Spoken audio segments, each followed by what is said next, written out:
Saya bersahabat dengan Ketua PP Jakarta Pusat.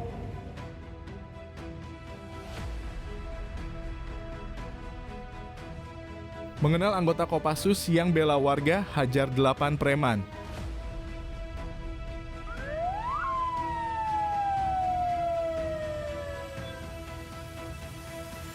Sosok Sertu Wahyu Fajar Dwiana, anggota Kopassus dari Satuan 81 Penanggulangan Teror, menjadi buah bibir warganet setelah aksi heroiknya membela seorang warga yang dianiaya komplotan preman di Jalan Tanjung Sari, Sumedang, Jawa Barat. Tak cuma memiliki keberanian dan nyali besar, prajurit yang bertugas di Makopassus Cijantung itu juga memiliki wajah tampan.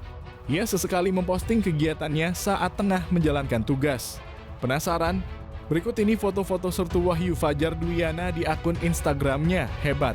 Detik-detik 8 preman tumbang dihajar Dream aksi heroik ditunjukkan anggota komando pasukan khusus Kopassus Sertu Wahyu Fajar Dwiana. Berkat keberaniannya, 8 pria mabuk yang tengah menganiaya seorang warga di Jalan Tanjung Sari, Sumedang berhasil dilumpuhkan. Kepala Penerangan Kopassus Letkol INF Joko Tri Hadimantoyo menjelaskan kejadian tersebut berlangsung pukul 20.30 waktu Indonesia Barat Kamis 25 Mei lalu. Seorang anggota Kopassus, Sertu Wahyu Fajar Dwiana 27 tahun, sebenarnya membantu seorang warga yang dikeroyok sekelompok pemuda mabuk. Dikutip dari laman fajar.co.id, prajurit yang bertugas di Makopassus Cijantung itu kebetulan sedang izin cuti untuk melangsungkan pernikahan.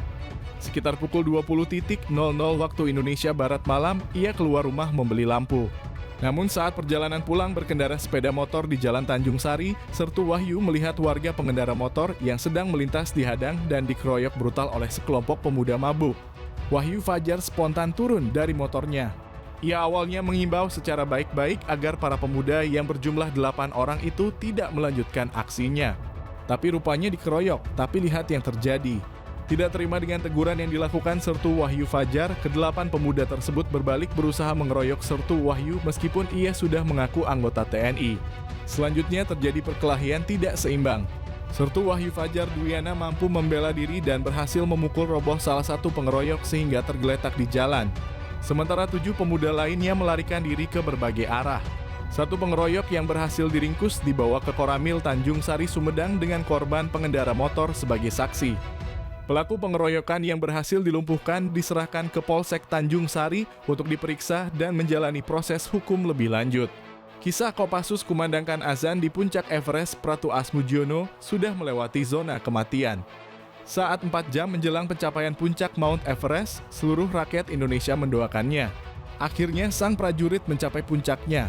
Asmujiono menjadi orang Indonesia, Asia Tenggara, dan Islam pertama yang mencapai puncak tertinggi di dunia, Mount Everest.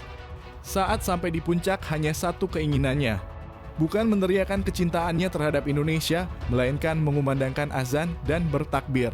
Asmujiono berani membuka masker oksigennya hingga mengakibatkan 1/4 otaknya membeku.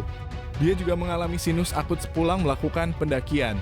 Dari hasil pemeriksaan medis, seluruh dokter di dunia terheran Pratu Asmujiono masih hidup dan sehat.